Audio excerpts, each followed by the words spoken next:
Millions of dollars are wasted every single morning in the pursuit of cognitive optimization. The global supplement industry thrives on a massive, highly profitable biological lie. They sell expensive nootropics, biohacking gadgets, and synthetic energy formulas to fix nervous systems that are being actively poisoned for free. Before the sun even rises, the average modern brain is flooded with chaotic dopamine, starved of vital oxygen, and chemically forced into a state of chronic exhaustion. The constant fatigue, the impenetrable brain fog at 2 p.m., the absolute inability to focus on deep work, these are not symptoms of a weak mindset or a lack of discipline. They are the strict mathematical consequences of a toxic morning baseline. The truth about exhaustion is purely clinical. Optimization is entirely meaningless if the biological foundation is fundamentally broken. Stacking complex protocols on top of a destructive morning routine is exactly like pouring premium aviation fuel into an engine with cracked cylinders. The system will inevitably fail. Modern society completely normalizes the act of waking up exhausted. It normalizes relying on artificial, harsh stimulation just to survive a standard workday. But for anyone aiming for elite cognitive performance, this standard is completely unacceptable. It is a direct, undeniable path to neurological decay. Thus, in this clinical breakdown, the neuroscience of the morning routine will be exposed. Every free, seemingly harmless habit that actively destroys focus will be dissected down to the molecular level. By the end of this protocol, the exact biological drains causing chronic fatigue will be obvious, and the precise methods to reclaim an elite attention span will be laid out. Pay close attention. The nervous system requires this knowledge to survive.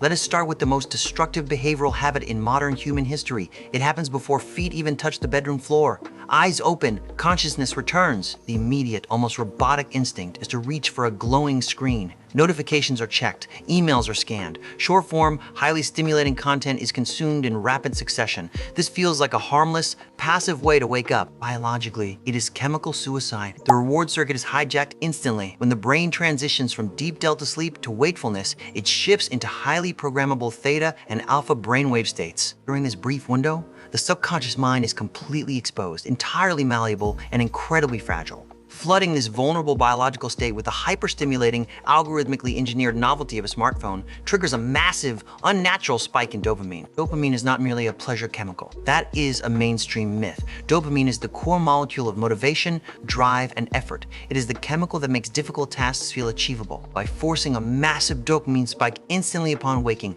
without expending a single ounce of physical or mental effort, the nervous system learns a devastating evolutionary lesson. It learns that reward is completely free. The baseline is instantly and aggressively corrupted. Because the brain received a massive surge of cheap dopamine at 7 a.m., the natural threshold for motivation is artificially raised. For the rest of the day, any task requiring actual sustained effort, writing a complex report, analyzing difficult data, building a business, or studying a hard subject will feel agonizingly boring. The prefrontal cortex will physically resist engaging in deep work. It actively rebels because it knows a cheaper, faster, more potent hit of dopamine is sitting right there in the pocket. Motivation was mathematically drained in the first 5 minutes of consciousness. The capacity to do hard things was traded for 10 minutes of scrolling. Escaping mediocrity requires defending the morning dopamine baseline with absolute, ruthless aggression. If the phone controls the first hour, the phone controls the entire cognitive output of the day. Next is the immediate caffeine trap. The alarm rings.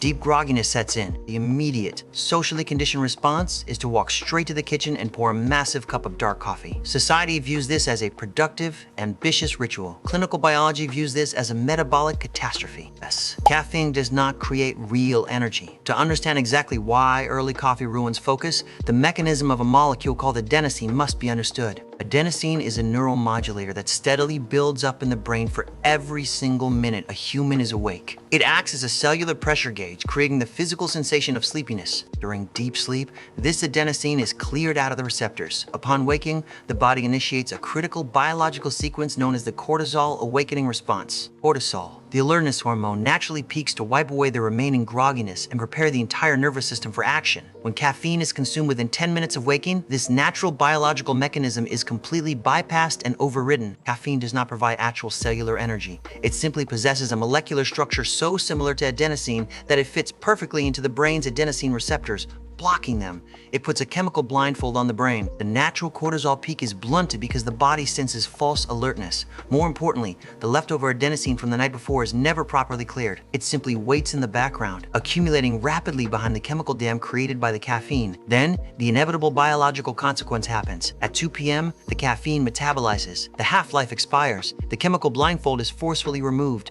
A massive, accumulated wave of adenosine crashes into the empty receptors simultaneously. The result is a devastating, paralyzing afternoon crash. Brain fog becomes entirely impenetrable. Focus completely collapses. The nervous system is forced into oxidative stress. The average person reaches for a second or third coffee, trapping their biology in a chronic cycle of adrenal fatigue and synthetic stimulation. Allaying caffeine for 90 to 120 minutes is not an internet trend. It is a rigid biological necessity. It allows the cortisol awakening response to clear the receptors organically, ensuring smooth, sustained, unbreakable energy throughout the entire afternoon. Now, consider the invisible fuel of human cognition: oxygen. It is the primary fuel source for the entire central nervous system, yet the vast majority of people begin their day actively suffocating their own neurons. Observe the mechanics of breathing in the modern stressed world. Most individuals engage in shallow, weak chest breathing, primarily drawing air through the mouth. This is not just a bad habit, it is a state of low-grade chronic hypoxia. The brain is actively starving for oxygen. Mouth breathing is a severe neurological threat.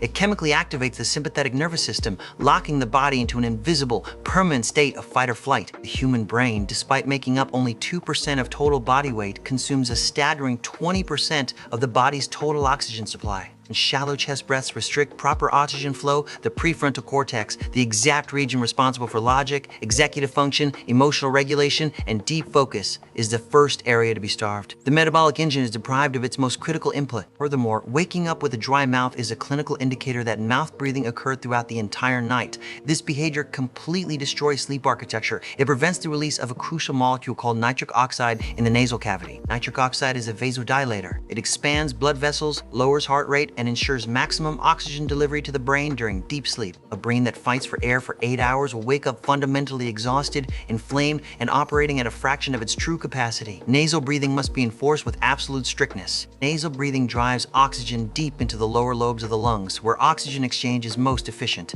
It forcefully activates the parasympathetic nervous system. It creates a state of calm, lethal, sustained focus. Taking control of respiration is the most powerful, free biological lever available to human beings, and it is entirely ignored by the masses. The environment itself is the next silent drain. Human biology evolved over millions of years under strict, unbreakable rules dictated by the sun. A circadian rhythm, the internal master clock regulating every single hormone, neurotransmitter, and cellular repair process in the body, is primarily controlled by photon exposure directly into the eyes. The modern bedroom is a biological trap. Waking up in a dark room with the blinds closed, instantly staring at a bright phone screen, and turning on overhead, flickering LED lights sends chaotic, synthetic signals straight to the suprachiasmatic nucleus. This is the part of the brain that tells the body what time it is. If the eyes do not receive natural, full-spectrum sunlight within the first 30 minutes of waking, the brain fails to register that the day has actually begun.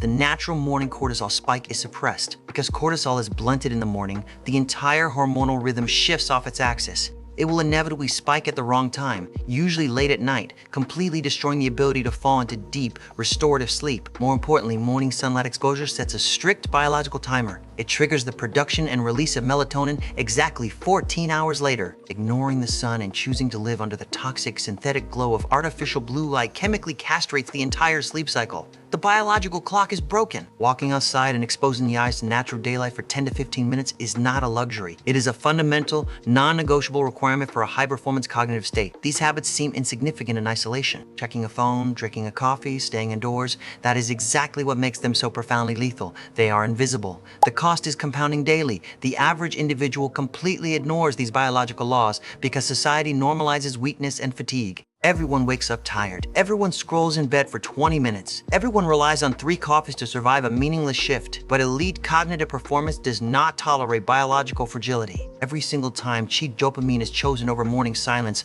evolutionary potential is wasted. Every time the brain is suffocated with shallow, panic breathing, cognitive capacity rots. Every time exhaustion is masked with premature caffeine instead of fixing the underlying sleep architecture, the nervous system takes a critical hit.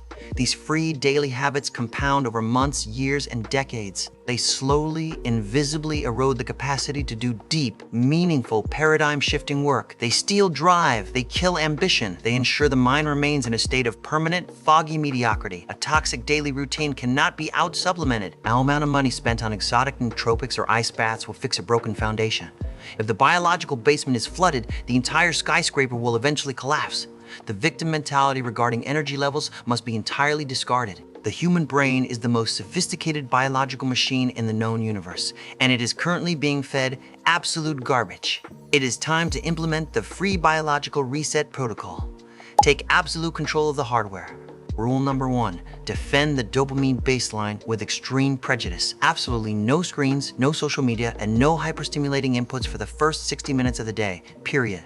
Let the brain wake up organically. Master the lost art of intentional boredom. Let the dopamine receptors reset to their natural baseline so that the internal drive to attack difficult, complex work remains entirely intact. Rule number 2, delay caffeine. Wait at least 90 to 120 minutes before consuming the first drop of coffee. Allow the natural cortisol peak to complete its biological cycle and clear the adenosine from the receptors. The devastating afternoon crash will be eliminated permanently, replaced by a smooth, sustained, unbreakable energy curve that lasts well into the evening. Rule number 3, seek natural light immediately. Within 30 minutes of waking, step outside. Get full spectrum sunlight directly into the eyes for 10 to 15 minutes. Do not look through a glass window. Glass filters out the essential wavelengths, lock in the circadian clock, trigger healthy cortisol release. Set the biological timer for deep, restorative sleep later that night. Rule number 4, master the breath. Close the mouth. Tape it at night if necessary. Breathe exclusively through the nose, driving oxygen deep into the diaphragm. Force the nervous system out of chronic fight or flight and into a permanent state of calculating, focused power.